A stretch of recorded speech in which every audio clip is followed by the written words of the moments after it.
The next editor you need to know about, or the next IDE, sometimes people use those two terms interchangeably, editor or IDE, and sometimes people split hairs and get very precise, and they say, hey, it's an editor. It's just a text editor. There is no other support there. It's just a plain text editor. It doesn't do code completion, code coloring, live preview, just a text editor. Sometimes people call those editors, and then they call IDEs, integrated development environments, IDEs. And those have all that stuff like text editor, code completion, code coloring, live preview. Anyhow, I use the terms interchangeably. And the next IDE editor you need to know about is Atom.io. And we're looking at the web page here, Atom.io. And Atom is great. I love Atom. I never use it. I don't know it very well, but I totally believe in it. And partly I'm fanatical about Atom because it's created by the same people who created GitHub, and GitHub is game-changing software. So GitHub changed the software game. It altered the game, the software landscape. So Atom.io has some really smart people behind it, really great development, and it's totally modular, and it has all kinds of packages and plugins. So it's extensible. You could extend its capabilities. So it is an awesome editor. If you're not going to use WebStorm, make sure you use Atom.io. Atom is also free, which is a strong argument in its favor. And however, I will not be using Atom in this course. I already explained that in the last video.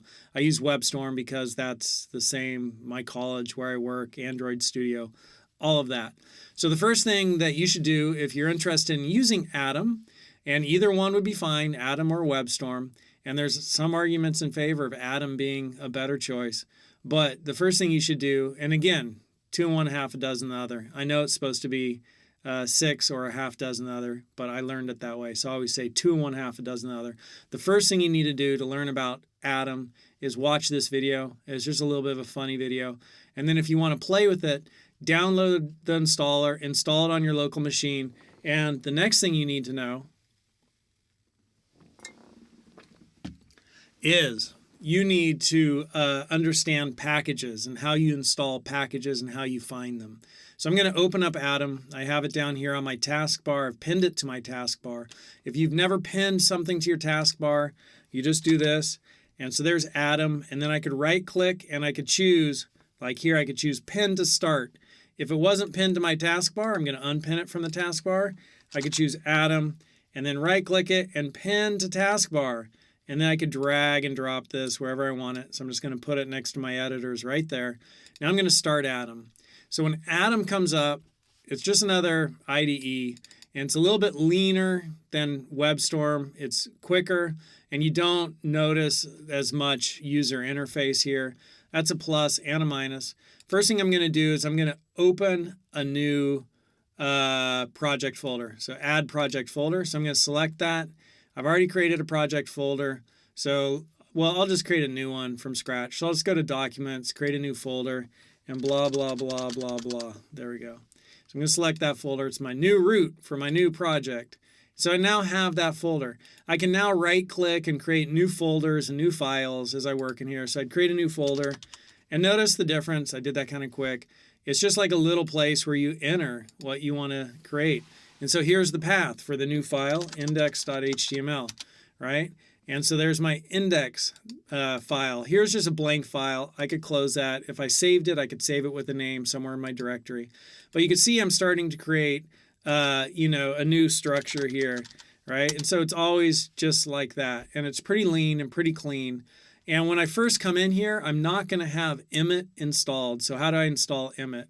I would need to go to Settings, and I would need to go to Install right here. And I click Install, and I'd search for Emmet, right? And then click Packages, and it searches for it, searching for Emmet. Emmet, the essential tool for web developers.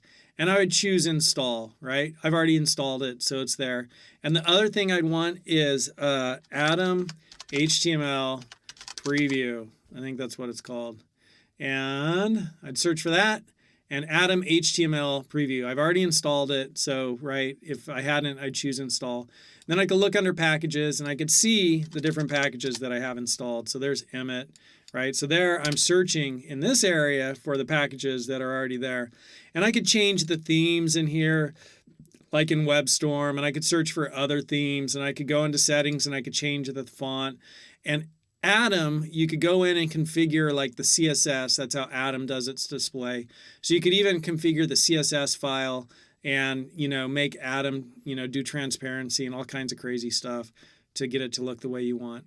But anyhow, the main thing you need to know is packages. So now that I have those packages installed, I could do the exclamation point and then press tab, and it creates a file for me.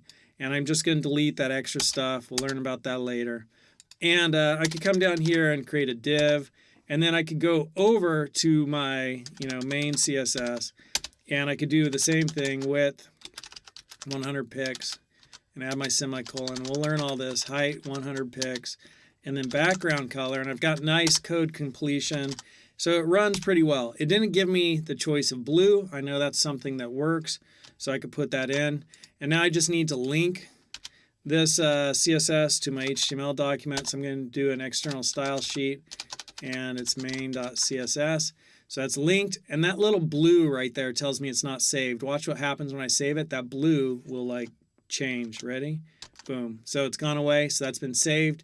I can now hold down, and how do you find plugins and packages?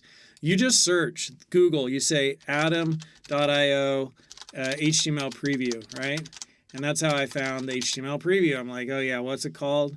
And there it is, right? So I get the HTML preview. I go to that website, which brings me right here, and says use Control-Shift-H. Okay, so let me come back over here, Control-Shift-H, and there's my live preview. So as I change this, I could go green, and you notice that nothing happened because this now needs to be saved. So Control-S, I save it, and I could go yellow, right? And I save it. And I didn't have to refresh this browser. As soon as my file was saved, then it refreshed. I'd probably at this point look for a package to auto-save my file on every key stroke. So as soon as I change something, the file saves. That's going to have pluses and minuses.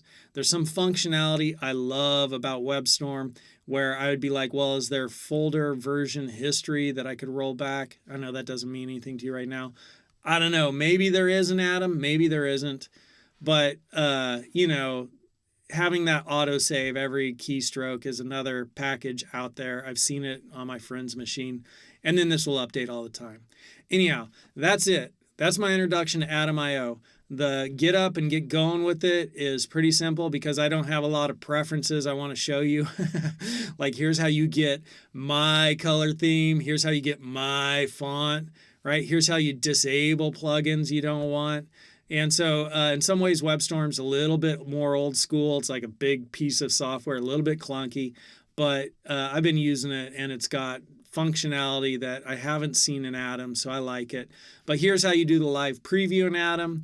And Atom has a lot of strong arguments for it. So whichever one you want to learn, whatever makes sense to you.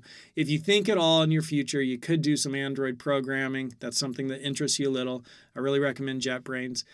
Or go with Atom. If you can't get the free JetBrains or you don't want to pay the money for it, go with Atom. So those are the two main IDEs that I recommend for this course. And I will be using WebStorm.